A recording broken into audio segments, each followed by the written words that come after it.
Check this. In today's video, I am going to give you a glimpse of Simala Church in Sibunga, Cebu, Philippines. The Simala Church or the Simala Shrine is a Roman Catholic pilgrimage site. It hosts the image of Our Lady of Lindogon, which is believed to be miraculous by devotees of the Virgin Mary. Simala Church is famous because of the reported shedding of tears, and it was credited with the healing of those who were afflicted with dengue in the area in 1998. There's a dress code in Simala Church. You will not be allowed to enter by the guards if you are wearing shorts, short skirt, must be below the knees, sleeveless dress or blouse, crop top or tube.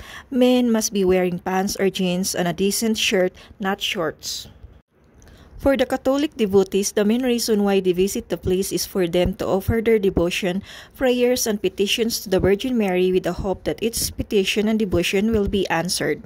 Another reason is for healing of physical and spiritual illness. Simala Church was built in 1998 by the Marian monks from Pampanga.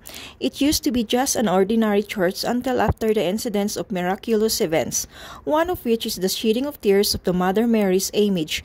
It paved the way for the shrine's popularity with devotees constantly flocking the area. Simala Church is a religious place, so if you come here, don't just take pictures of the place but also say a prayer or two. The original name of the Simala Shrine or Simala Church is the Monastery of the Holy Eucharist. As I've said earlier, it was built in 1998 by the Marian monks of Eucharist adoration, so they could house an image of the Virgin Mary known as the Marian Shrine. Simala Shrine is a miracle church attributed to Mama Mary. Simala Church is among the most visited religious places in the Philippines. The monastery is built and owned by the Marian monks of Eucharistic adoration who serve as the guardians of the place. Ginusto kong pumunta dito sa lugar na ito nang marinig ko ang tungkol sa lugar na ito dahil nung kabataan ko, ako ay isang miyembro ng relihiyosong grupo na tinatawag na Legion of Mary. Kung ikaw ay hindi isang Katoliko, ay syempre, hindi mo maintindihan ang aking relihiyosong paniniwala. Laging tandaan na hindi ang reliyon ang makakapagligtas sa ating kaluluwa, kundi ang ating pananampalataya sa Panginoon at ang ating mga mabuting gawa. Huwag kalimutan ang sikreto para sa kapayapaan. Ito ay simple lang. Gawin mo sa iba ang gusto mong gawin ng iba sa iyo. Kaya, kung gusto mong respetuhin ng iba ang paniniwala mo, ay matuto kang rumispeto sa paniniwala ng ibang tao. Hindi mo kailangang maging Katoliko para bumisita dito sa Simala Church. Nakapunta ka na ba dito sa Simala Church? Kung oo ay, ano ang kwentong Simala Church mo? Ang aking kwentong Simala Church ay katulad ng karamihan sa mga pumupunta dito na natupad ang mga hinihiling na dalangin. Yes, tama ang narinig mo na dininig ng Panginoon ang aking panalangin nang minsan akong pumunta dito at humiling. Praise the Lord! Kaya pag napunta ako ng Cebu ay lagi akong pumunta dito, hindi para humiling kundi para magpasalamat. Paano ba pumunta sa Simala Church? Pwede kang mag-taxi.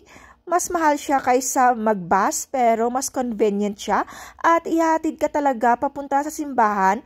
Pwede ding balikan yung biyahe depende sa usapan ninyo ng taxi driver. Or pwede ka ring sumakay ng bus. Mas mura siya kaysa taxi, kaso nga lang ang babaan ay sa highway ng papunta ng Simala.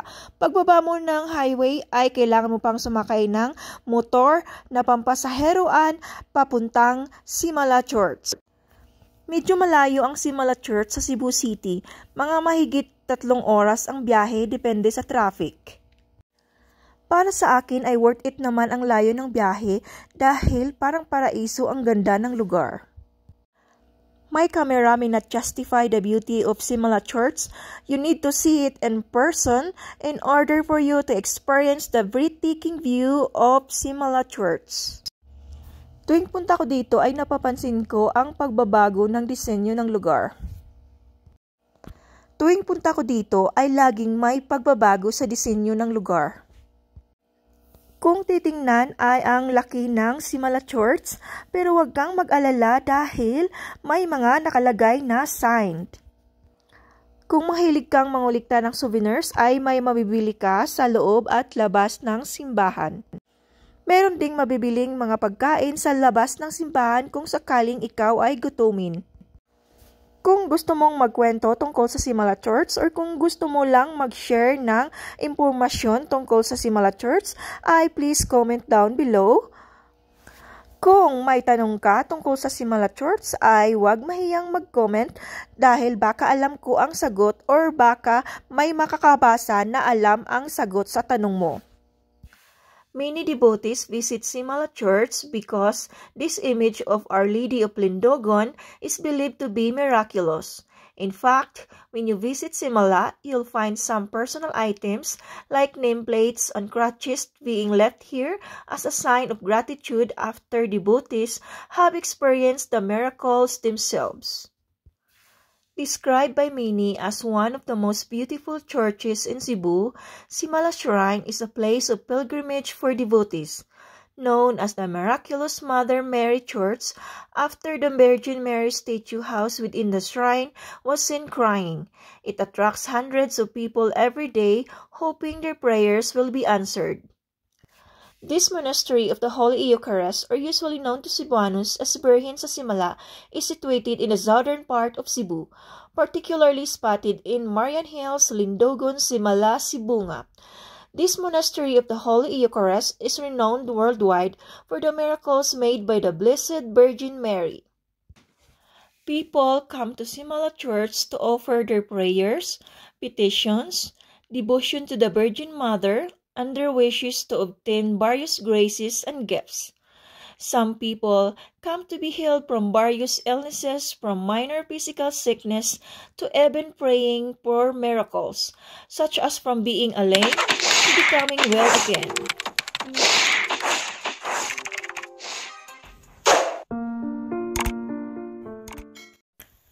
Thank you for watching. Don't forget to subscribe to get updates for a new video.